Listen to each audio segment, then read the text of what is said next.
Success Without Spelling It, a book for the triumphant. Let's get real. Spelling and reading is a challenge. Dyslexia. I have it. Do you? I'm a 20-year-old woman that wants to change the world. Now whoa, take a step back. I can't spell. Flashback, high school English class. Reading aloud. Can we all just take a deep breath and get rid of the anxiety those words brought on? I can remember these moments like they are happening right this second.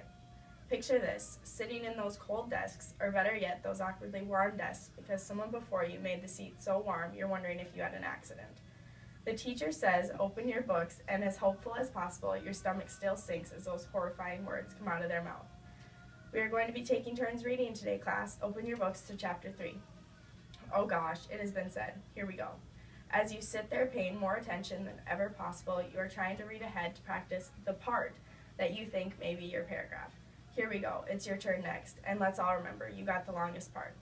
You start into the first sentence and are feeling confident, but then your brain starts on overspeed, thinking harder than ever before, and you start to mess it all up. As you read, you can hear and feel the kids snickering in the background as you muddle through with your voice shaking. Finally, you are done. Let's take a deep breath. We did it. What a traumatic experience. So now what? Is this it? Is this what life is going to be like? I am nothing, and even my friends think I am stupid. If you have had these feelings and thoughts, I understand. Let me give you some hope for success and happiness. Thank you, Nicole. That was beautiful. I'm standing in with Kathy and Carrie, and Carrie is actually the founder of Haley's Hope. And Carrie, would you give us a little bit of background on Haley's Hope, how you found it, how this all started? Well, it all started much like you, Nicole. What a beautiful story, but yet a sad story. My son, who went to preschool, all excited about going to school, within the first 6 months was struggling already. And by the time he got to first grade, I had lost this happy little boy to crying and fighting and stomach aches and headaches and all of those anxiety things that you talked about because of those simple things that we think we can be able to do in school. I basically, through neuropsych testing and vision testing and hearing testing and private tutors, trying to figure out what was going to help him. I was told that I was to put him on medication for 6 months and to read to him more often, and maybe that was going to be that trigger for him. And in my heart I knew it wasn't, because I knew how hard it was to struggle.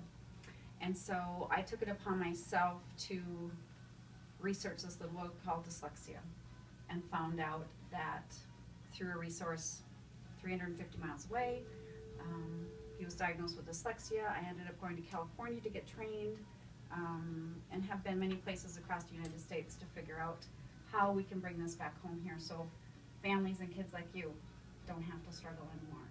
So Haley's Hope was created out of the need for my son to get help, Haley, and today we have hundreds of kids here that come to actually learn how to read and write and get rid of that anxiety. And it's been a great joy in our life, and I hope a great joy in many other families' lives. Well, thank you very much. I actually heard of Haley's Hope. Kathy gave me a call and heard a little bit about my story and some of the success that I have had in having struggled with dyslexia myself, and had an opportunity to have lunch with Kathy and Carrie, and I was quite actually, even though my kids both suffer from dyslexia, and Nicole has it almost as bad as I have, and I still struggle with it today, but to hear what's still happening today in the school system, that they're trying to put them on medication, and looking at ADD and ADHD, and children that just don't want to try, and this is a real issue, and it affects self-esteem, their self-confidence, and it's horrifying. And so many kids just retreat back into, they hide, like myself, I try to be invisible. And so to hear what you are doing, to help these children, and I know you do even with adults,